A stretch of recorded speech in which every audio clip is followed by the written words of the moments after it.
और जयपुर से खबर है, लोक मंथन रो शंखनाद कार्यक्रम में मुख्यमंत्री भजनलाल शर्मा ने शिरकत की है। क्या कुछ कह रहे हैं, आपको सुनाते हैं। इस राजस्थान की संस्कृति, राजस्थान की मिट्टी में ये 5वां कार्यक्रम करने का आपने जो अवसर दिया है, मैं उसके लिए बहुत बहुत धन्यवाद देता हूं।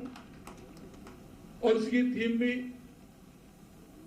जिस प्रकार से रखी गई है, जिससे बोलते ही मन के भाव में अंतर आता है, क्योंकि हमारी संस्कृति, हम भारत के लोग जैसे अत्यंत सार्थक विषय के साथ इस राष्ट्रीय वैचारिक महायज्ञ का आयोजन राजस्थान की धरती पर करने का निर्णय लिया है।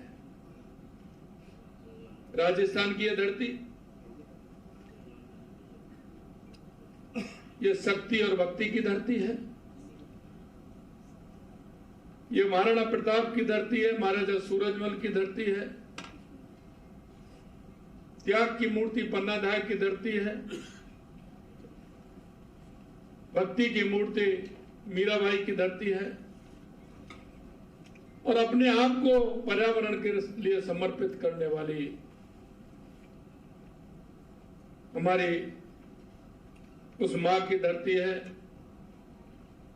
मैं आपको इसलिए ये भी कहूंगा कि ये हमारे लिए गर्व का विषय है, सम्मान का विषय है, उत्तरदायित्व का विषय है। राजस्थान सरकार तथा प्रदेश के समस्त जनता गौरवपूर्ण आयोजन का हृदय से स्वागत करती है। इसमें लोक मंथन का उद्देश्य राष्ट्र सर्वोपरि भावना से प्रेरित विचारों, कर्मशील लोगों, लोक कलाकारों, कारीगरों, शिक्षाविदों, नीति निर्माताओं, युवाओं को एक साझा मंच प्रदान करेगा। क्योंकि आपने देखा है कि अब भारतीय दृष्टि से राष्ट्रीय जीवन के महत्वपूर्ण विषयों पर सार्थक संवाद होगा। भारत की विचार परंपरा को नई ऊर्जा मिलेगी, और वो नई ऊर्जा इसलिए मिलेगी कि आप सभी ने देखा है कि व्यक्ति को अनुभूति 3 प्रकार से होती है। वो अनुभूति होती है या तो देख करके होती है, या सुन करके होती है, या पढ़ करके होती है। और ये भारत की धरती वो धरती है कि हमेशा अपनी संस्कृति के लिए, अपने विचारों और संस्कारों को बढ़ाने के लिए लगातार गांव की चौपाल से लेकर के ऊपर तक हमेशा इसके लिए काम होता है। लेकिन वो काम इस प्रकार से होता है, आपने देखा होगा गांव में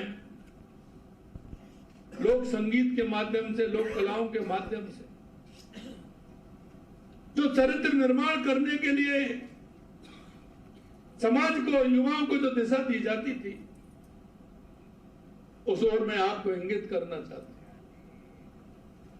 आपने देखा होगा, आपका बाल्यकाल भी गुजरा होगा, गांव के अंदर लोग कलाकार आते थे।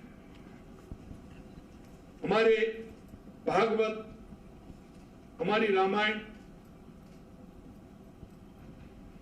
उनमें से वो चैप्टर लेते थे जो व्यक्ति के अंदर संस्कार डालने का काम करता है।